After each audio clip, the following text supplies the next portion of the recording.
पिछले 10 साल के अंदर पंचकुला 50 साल पीछे चला गया। निफ्ट हम लाए, ITI हम लाए, सैकड़ों चीज़ें लेके आए हम यहाँ पर, सैकड़ों प्रोजेक्ट हमने रखे, पॉलिटेक्निक हम लेके आए।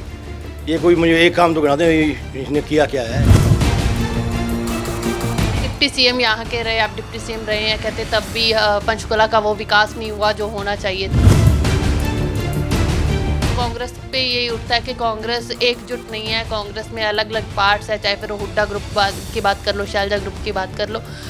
तो वैसे कहते हैं कि इस बारी तो डिसीजन हाईकमान से होकर आया है, तो ऐसा कुछ नहीं। मेरे हिसाब से 70 से 80 के बीच में सीट आनी चाहिए कांग्रेस।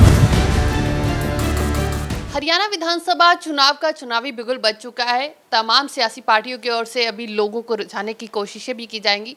पंचकुला का क्या हाल है उसके बारे में बातचीत करेंगे। हमारे साथ कांग्रेस के प्रत्याशी चंद्रमोहन जी हैं। चंद्रमोहन जी, बहुत बहुत स्वागत। जी धन्यवाद आपका। सर, पिछले 10 सालों में पंचकुला के क्या हालात रहे? पिछले 10 साल के अंदर पंचकुला 50 साल पीछे चला गया। आप सड़कों की हालत देखिए, पार्क की हालत देखिए, और डंपिंग ग्राउंड शहर के बीचों बीच खोल दिया इन्होंने।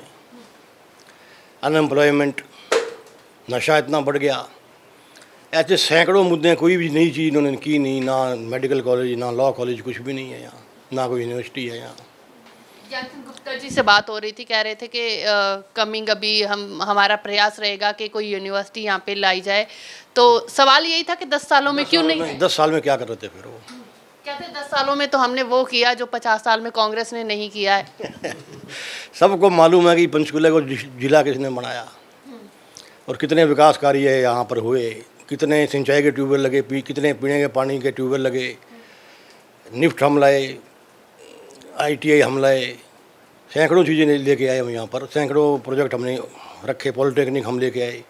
ये कोई मुझे एक काम तो गिना दें इसने किया क्या है। वो अपनी एक किताब लेकर लोगों के बीच में जा रहे हैं कि ये सारे कार्य हमारे 10 सालों के बीच में हुए। किताब में लिखवा दिया होगा, ऑन ग्राउंड रियलिटी तो नहीं ना, ये कुछ भी नहीं है। 10 साल में कुछ भी नहीं हुआ है। कह रहे हैं डिप्टी सीएम यहाँ के रहे, आप डिप्टी सीएम रहे हैं, कहते तब भी पंचकुला का वो विकास नहीं हुआ जो होना चाहिए था। हमने जो किया वो सबको पता है, पूरे पंचकुला नहीं हरियाणा जानता है। और इन्होंने क्या किया अभी 8 तारीख को मालूम पड़ जाएगा। 5 को पोलिंग है, 8 को रिजल्ट आ जाएगा, मालूम पड़ जाएगा। अच्छा सर, वैसे भाजपा की एंटी इनकम्पेंसी की भी बात हो रही है। वैसे कैसे आप देखते हैं, अगर नायब सिंह सैनी जी का कार्यकाल की अगर मैं बात करूँ तो कैसे देखते हैं उनके कार्यकाल को? चेहरा ही बदला है, बाकी तो कुछ भी नहीं हुआ। पहले खट्टर साहब थे, वो चेहरा बदल के सैनी साहब ले आए हैं। तो थाली दोनों एक ही थाली के चट्टे बट्टे, कुछ भी नहीं किया दोनों ने। अच्छा, काफ़ी देरी से टिकट्स अनाउंस हुई हैं, उसको लेकर भी जो है भाजपा की ओर से काफ़ी तंज कसे जा रहे हैं कि कांग्रेस को हार का डर सता रहा है, इसलिए देरी से जो टिकट्स अनाउंस कर रहे हैं। नहीं, ऐसा नहीं है। बेसिकली 2700 के करीब एप्लीकेंट थे कांग्रेस के अंदर। तो सब पे अगर हम सबको तोलना पड़ेगा, देखना पड़ेगा ना जी, तो टाइम लगता है उसके अंदर। आप किसी को भी इग्नोर नहीं कर सकते। तभी इतना डिले हुआ ये। सर, क्या कुछ मुद्दे रहने वाले हैं? अगर मैं बात करूं, आप विधायक बन जाते हैं तो पहले कोई 5 कार्य जो आपको लगता है कि सबसे इम्पोर्टेंट है जो पंचकुला में होने चाहिए। ऐसा है जी, मुद्दे तो सारे इम्पोर्टेंट हैं। तकरीबन 80 के करीब मेरे मुद्दे हैं जो मैं 1-2 दिन में रिलीज़ करूँगा। मैं अगर आपको अकेले को बता देता हूँ, फिर बाकी को कैरी नहीं करेंगे। मैनिफेस्टो रिलीज़ करूँगा, आपको बुलाएंगे उस दिन हम। और इस समय जो घर पार की सबसे बड़ी डिमांड है वो तो डंपिंग ग्राउंड हटाने की, वो हटाएंगे। सबसे बड़ा सवाल कांग्रेस पे यही उठता है कि कांग्रेस एकजुट नहीं है, कांग्रेस में अलग अलग पार्ट्स है, चाहे फिर हुड्डा ग्रुप की बात कर लो, शैलजा ग्रुप की बात कर लो। तो वैसे कहते हैं कि इस बारी तो डिसीजन हाईकमान से होकर आया है, तो ऐसा कुछ नहीं। मतभेद हो सकते हैं किसी के साथ, बड़ा परिवार में होता है ये, लेकिन मनभेद कोई नहीं है, सब इकट्ठे हैं। तो सर, ओवरऑल अगर मैं हरियाणा की बात करूं, लोकसभा के परिणाम हम लोगों ने देखे हैं कि किस तरीके से आए। जो भाजपा पहले 13 की 13 सीटों पे काबिज थी, 10 सीटों पे काबिज थी, 5 सीटों पे रह गई। 5 सीटों पे कांग्रेस ने अपना झंडा गाड़ दिया है। तो अभी विधानसभा में क्या टारगेट क्या लेकर चल रहे हैं, कितनी सीटें 90 में से? मेरे हिसाब से 70 से 80 के बीच में सीटें आनी चाहिए कांग्रेस की। अच्छा, 70 से 80 का टारगेट आप लेकर चल रहे हो।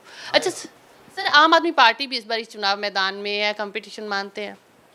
ऐसे तो पता नहीं सैकड़ों पार्टियां हिंदुस्तान में सभी ट्राई करती हैं, इनको सबको ट्राई करना भी चाहिए, प्रजातंत्र है ये। बाकी फैसला जनता ने करना है। और क्षेत्रीय पार्टियों को कैसे देखते हैं, चाहे वो जेजेपी हो या इनेलो हो? मैंने आपको बता दिया ना जी, 20 में से 17 सीटें, 15 16 17 सीटें बीजेपी की आ सकती है, 3-4 में सारे निपट जाएंगे ये। 3-4 में आप कह रहे हो निपट जाएंगे? का खाता भी ना खुले, अच्छा, ये भी हो सकता है। चौटाला साहब तो अबे जी तो बहुत बड़ा दावा कर रहे तो हैं। दावा तो हर आदमी करता है जी, ये तो वक्त बताएगा ना। अगर वो दावा नहीं करेंगे तो क्या करेंगे फिर और वो। सर चलिए, आखिरी सवाल, आपके पास समय भी कम है। कैसा प्यार मिल रहा है लोगों का? आपने देखा कल अपार जनसमूह हमारे नॉमिनेशन पे गया, हालांकि टाइम शॉर्ट था, हम पूरा इन्फॉर्म भी नहीं कर पाए, तो भी इतने लोग आए। और मैं बहुत ही शुक्रगुजार हूँ पंचकुला की हमारे मतदाताओं का, माताओं बहनें का, नौजवान साथियों का, भाइयों का। बहुत प्यार मुझे मिल रहा है और आगे से भी बढ़ के प्यार मुझे मिलेगा, ऐसा हमारा विश्वास है। बहुत बहुत धन्यवाद सर, और जन्मदिन की हार्दिक शुभकामनाएं आपको। तो बिल्कुल चंद्रमोहन जी हमारे साथ थे, जिन्होंने बताया कि 10 साल में पंचकुला की क्या दशा हुई है, और काफ़ी सारे मुद्दे हैं जो आने वाले दिनों में अपना मैनिफेस्टो रिलीज़ करेंगे, जिसमें पता चलेगा कि आखिरकार क्या मुद्दे लेकर पंचकुला के लोगों के बीच में जाएंगे। खैर, देखना होगा 8 तारीख को जब नतीजे आएंगे कि आखिरकार पंचकुला की जनता ने किसके सर पर सेहरा सजाना है, किसके ऊपर विश्वास जो है वो अपना जताया है। कैमरा पर्सन संदीप के साथ शालू मिरोग, पंचकुला।